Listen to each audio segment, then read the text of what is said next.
All right, so I want to welcome Nick Barisheff, who is an expert in real estate and precious metals and a CEO of BMG Group. Welcome, Nick. Thank you for having me. My pleasure. Absolutely, thank you. And before we get into gold and silver, which is an important topic, I did want to talk about real estate because you have a big background in it. And from my perspective, it feels like my salary will buy 50% less house than it could a year ago, and that's like discouraging. And it also feels like a hyperinflationary environment almost, right? Because the purchasing power of the dollar will just buy a lot less, right? It's gone down. So what do you think about the residential real estate market? Do you think we're in a bubble? What do you see for the outlook for it? Well, the issue in the residential is you have to look at it depending on the condition. Like in Canada, in our area, the country properties are, you can't find any. If there's a sign goes up, it's is sold in a couple of days. Where country properties used to take 2 or 3 months. So I think there's a big effect from COVID because more and more people are working either totally or partially from home. And if you have to work from home, you might as well live in the country, and in some cases, in resort areas. So there's been a big bump in country properties, but even in the cities, the downtown condos, the 2 and 3 bedroom condos have brisk demand, whereas the 1 bedroom and bachelors are not so high, because now if people can work at home, they need a 3rd room as an office. So that's changed. But apart from residential, see the economic effects of Western governments' COVID policies, which to me were absolutely absurd, to lock down economies, particularly in California and New York, and literally destroy small businesses and restaurants and so on. So now what you've got is a situation where retail real estate is suffering, and I think we're a long way to go for the final outcome, because the landlords that own the real estate, that can take tenants not paying rent for a while, but eventually the landlords can't make mortgage payments. And unlike the 2008 crisis, which was basically because of a real estate bubble in residential, but if you have defaults start happening in retail and office and hotel, which I think is still to come, that is going to be far more devastating. We've already had in the States one of the largest mall operators. They have 100 shopping malls have declared bankruptcy. So this is, in my view, still to come. And this is as a result, to my view, the COVID policies, the lockdowns, all those mandates were totally unnecessary and didn't do any good.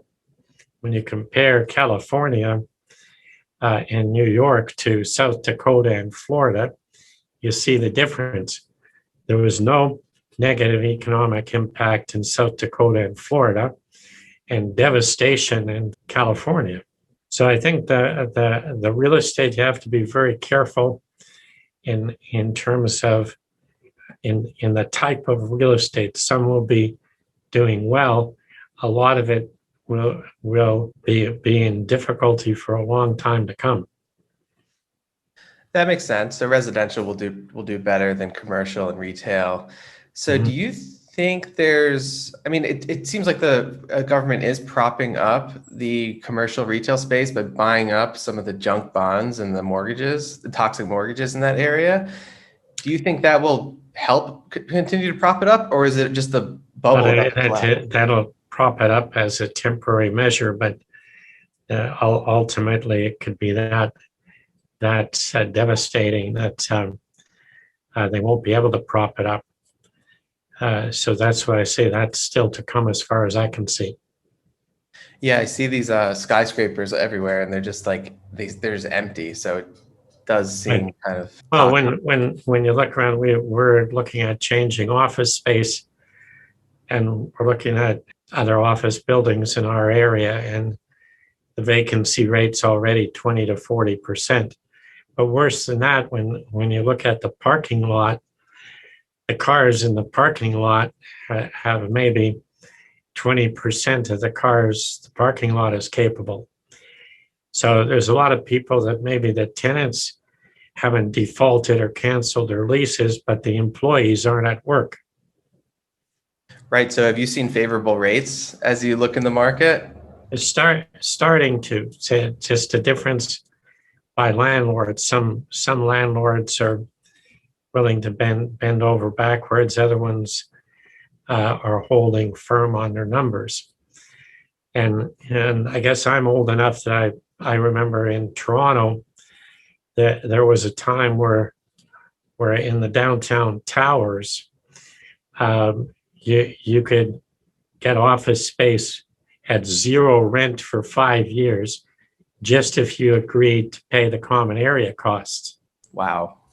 So that's hard to imagine, but gone through that. Absolutely. So maybe there'll be a cliff of demand once the leases that already exist expire, and that could cause like a serious downturn. But you see the COVID, the government implications on COVID got all kinds of things like the hotel as real estate. That's the most expensive real estate because of all the furniture and fixtures, and the hotels are basically empty. You go around all the budget airport hotels, they have 2 or 3 cars in the parking lot. That's it. And it used to be that because I dealt with a lot of private investors when I was at LePage, that if you bought a small retail plaza or an office building or even a hotel, it was like a cash cow to print money. And no longer is that going to be the case, at least for a long time. Wow. So we'll definitely look out for that, weakness, and also just see what the government can possibly try to do to prop that up even more. That'll be very exciting to see, when that all comes to a head. But you see, that's where you get into your second question is in inflation. And the issue of inflation is that it's always a monetary phenomenon. People think it's because prices go up. Well, first the money gets printed, then the prices go up in that order. So that's clearly what's happening. So the thing is that the government stats for inflation, the CPI index, is around 4%. But Shadow Stats does a calculation of calculating inflation the way it used to be calculated in 1989, because they've changed the methodology dozens of times. And if you go back to using 1989 methodology, the current inflation rate is already 10%.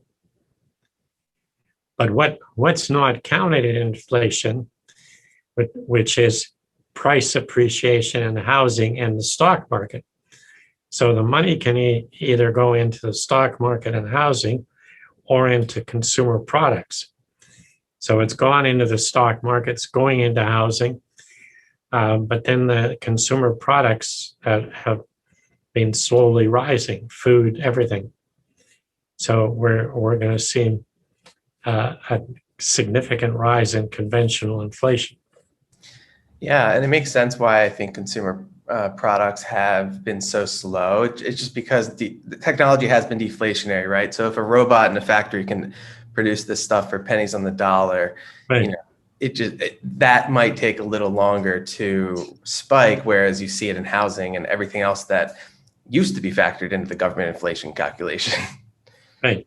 Well, that's the missing part, and that's what you've got to remember. You print the money, it has to go somewhere. So, and that causes price increases in that sector where it goes. So it initially has gone into the stock market. We've got the most overvalued stock market basically other than 1929 today. Absolutely. Yeah, and that brings me to some, potentially undervalued sectors that haven't performed as well, like gold, silver, commodities. As head of the BMG group, you have a finger on the pulse of the gold and silver market. And my question for you is, why do you think that given this, insane money printing, why do you think gold and silver have underperformed the broader Well, market? it depends on what you consider underperformance. Like people, I think, have extraordinary high expectations on what the gold price should be, so they're disappointed that it isn't. And to some extent, I agree with that, because when I wrote my book, $10,000 Gold, it was largely based on, up until 2011, the price of gold and total US debt were totally correlated. And then that correlation broke in 2011. Gold went sort of sideways and US debt skyrocketed. So right now, the gold price, if it was to go back to the older correlation, would be around 2,500 an ounce, just as is. And there's no sign that the US debt is going to get any less. So that's the thing. But the reason the price is kept down is through several methods of price suppression with paper gold. So there's the leasing gold. Bullion banks lease gold from the central banks, put it on the market. Then there's the COMEX, where the amount of paper gold sold, both long and short, is 10 times what the physical available volume is, and so on. So that's where the manipulation comes in. Like the few weeks ago when the gold price, had a drop, that was all on the COMEX. It wasn't in physical. And what I tend to look at in terms of physical, the closest thing to getting a current realistic price of gold is to look at the prices on Amazon and eBay. So for example, silver's $26 an ounce, but on Amazon and eBay, one coin is $50. And those aren't asking prices. Those are what things get sold at. So that's already the more realistic physical price of coins. So that's where you get the disparity. Okay, so there's this disconnect between paper markets and physical markets, which naturally would lead some to conclude that buying physical is a better investment, right, than buying the paper market, because you get real price action in that. Well, the paper markets, which includes the ETFs, the thing is that the reason you buy either gold or silver is a currency hedge. It's a crisis hedge. It's all that. So you want it to be there. But in the meantime, as an investment, it does all right. When you look at the average annual increases of gold since 2000, the average is at 10% a year, silver at 11%. If you look at all the investor sectors, REITs, gold, silver, stocks, bonds, then the order of return has been REITs, then gold and silver, then stocks, then bonds. So just on a normal basis, you've got totally acceptable, steady returns. Yeah, and that's in the physical gold and silver market, right? That's right. Okay. Really interesting. So as investors, right, investing in the gold and silver space, a lot of it is in ETFs, even the physical, linked ETFs. Do you see a time when the paper market suppression will naturally have to come to an end and, it will reflect the reality? Well, yeah, all paper market kind of manipulation, suppression does come to an end when it blows up. And there's a lot of talk about silver short squeeze and so on with the Reddit crowd. Well, I don't think the Reddit crowd can orchestrate a silver squeeze, but the billionaires can. Okay, so let's remember Warren Buffett in 1998 bought 3,500 tons of silver. Okay, just in one shot. And he almost blew up the market because he bought it on the futures market and unexpectedly, to everyone's surprise, asked for delivery. So the issue now is that all it takes is any one of the billionaires to do the same thing, and then you've got a short squeeze that blows out the COMEX shorts in a heartbeat. Wow. Yeah. So that's all it will take. And you do see billionaire hedge fund managers like Ray Dalio and Paul Tudor Jones. That's right. Talking about the inflation. And some of them have started, like Sam Zell, who's got some of the top REITs in the country, and has been against investing in gold, has now started diversifying from his real estate holdings into gold. Exactly. And then all it will take is just, maybe not even a billionaire, just someone who runs $1 billion hedge fund to realize that they can just, ask for delivery on, let's say, $1 billion worth of silver.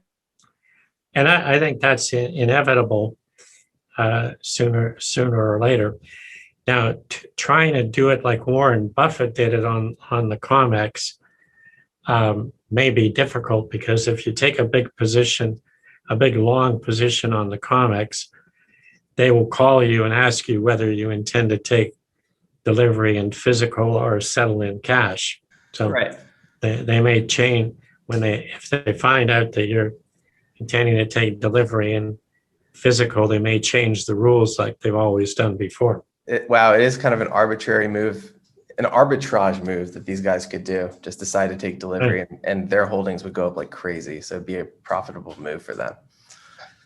Well, there's the thing is that there is widespread knowledge of the chips shortage, which is causing an interruption in car production and a lot of other things.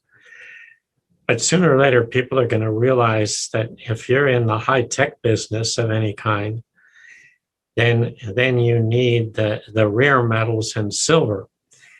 And like if I was in Elon Musk, I would be buying a few billions of dollars in the rare metals just to have in stock, because if you have difficulty buying that, then your company stops production.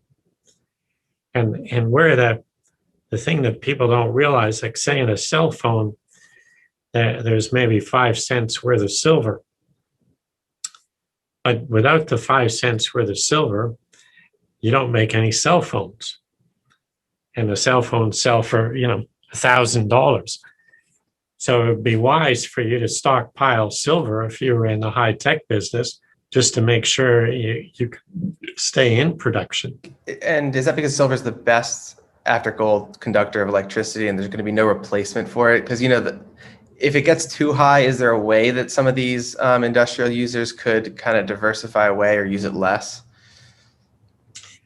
Well, there's some other metals that can do an equivalent job, but right now they're more expensive than silver. So silver has got a long way to go before anybody's going to want to consider it.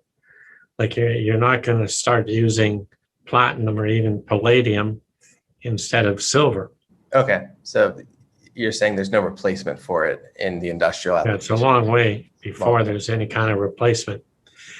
But the other thing that isn't taken into account is, which isn't well known, is the the fact that colloidal silver is both an antiviral and an antibacterial.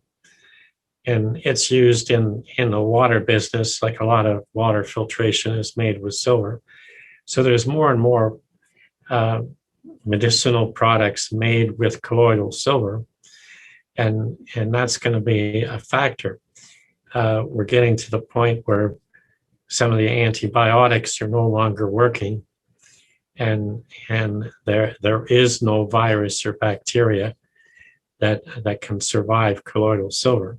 And water filtration is just going to be a bigger and bigger industry as water resources shrink over time, right? Exactly. You did write the book, $10,000 gold, very interesting. How do you get to that number?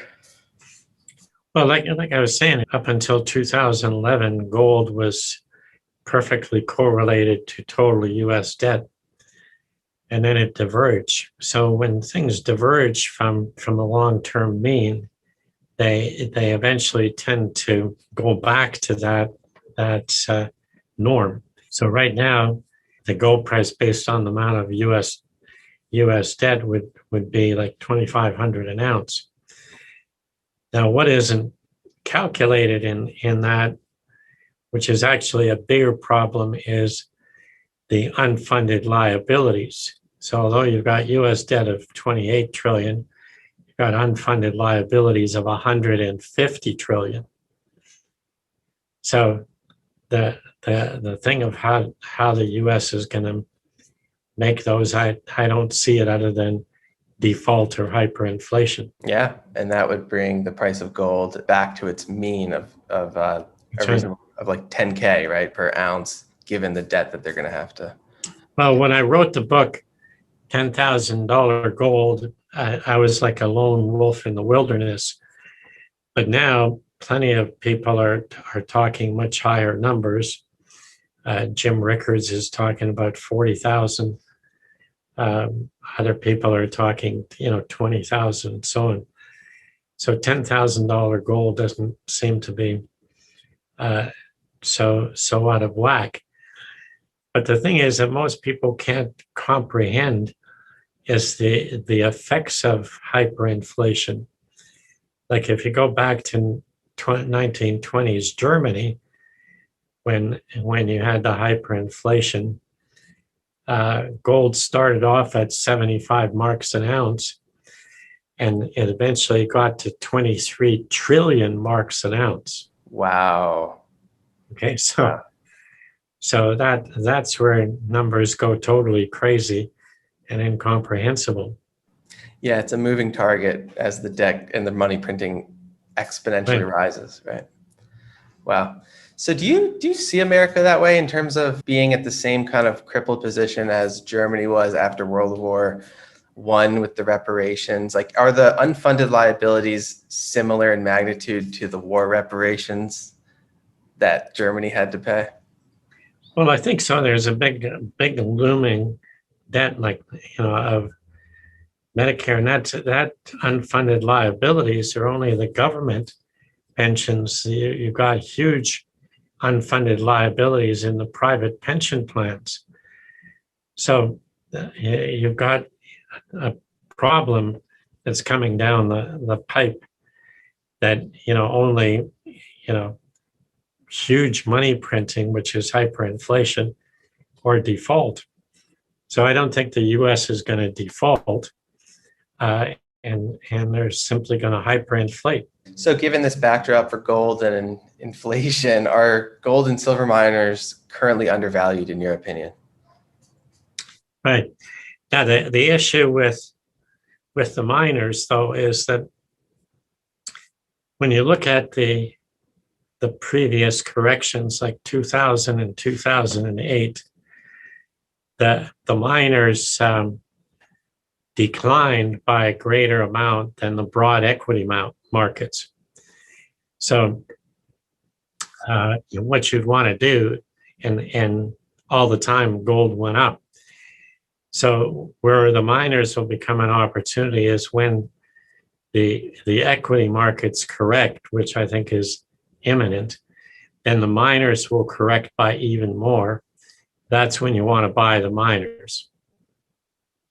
Because in a correction, a broad-based correction like that, the miners are too thinly traded compared to equities, and they have a huge sell-off when people are selling out for any reason. Yeah, no, that makes a lot of sense because so let's say the market is overvalued. Naturally they all correct and it doesn't go up in a straight line. So when it corrects, the gold miners are going to go down maybe even more.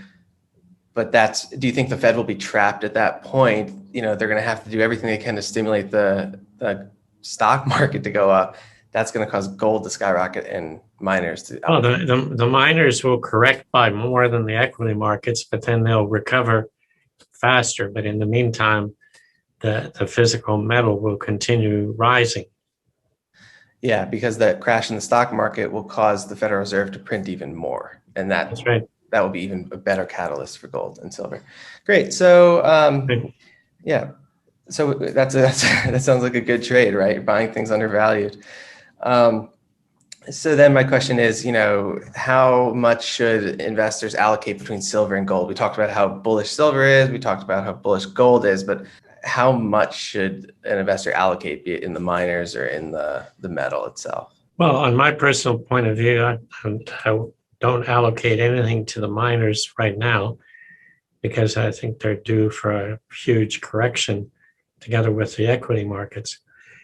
In terms of silver and gold, the typical gold to silver ratio is 40-1. So silver has got to double just to normalize to the current price of gold.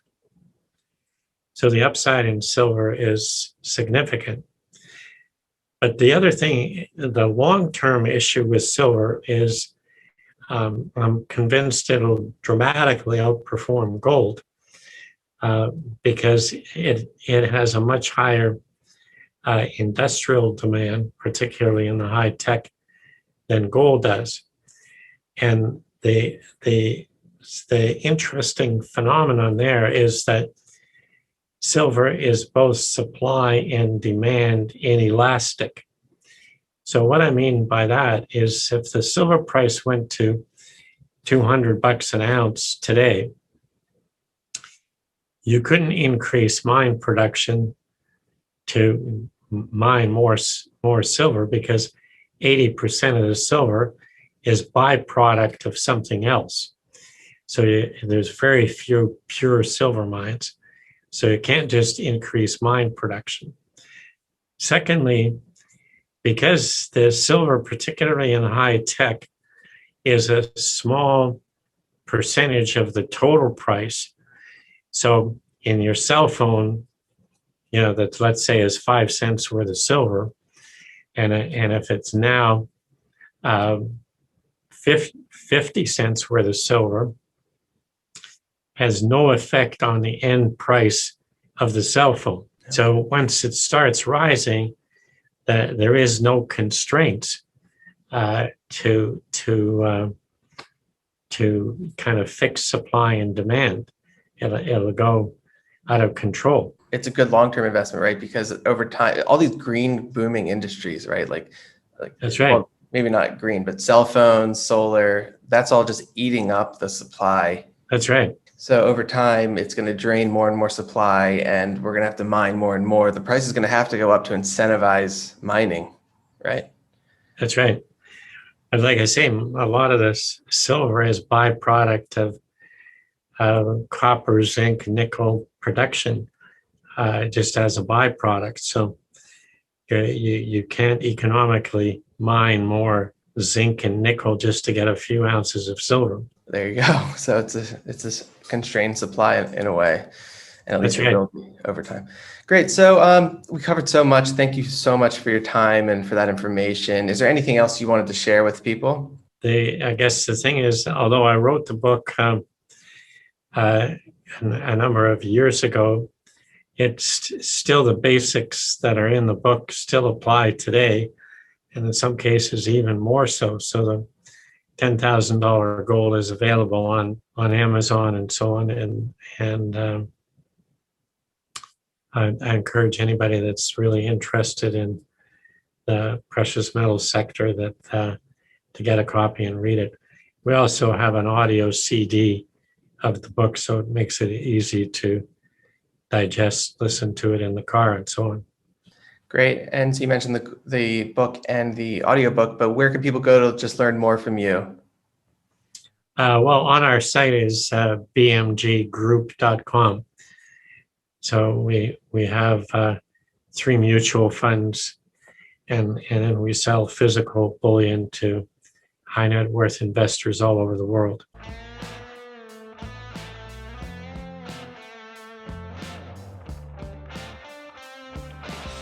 This discussion is for informational purposes only. Nothing in this discussion should be taken as investment advice. Guests are not compensated for their appearance.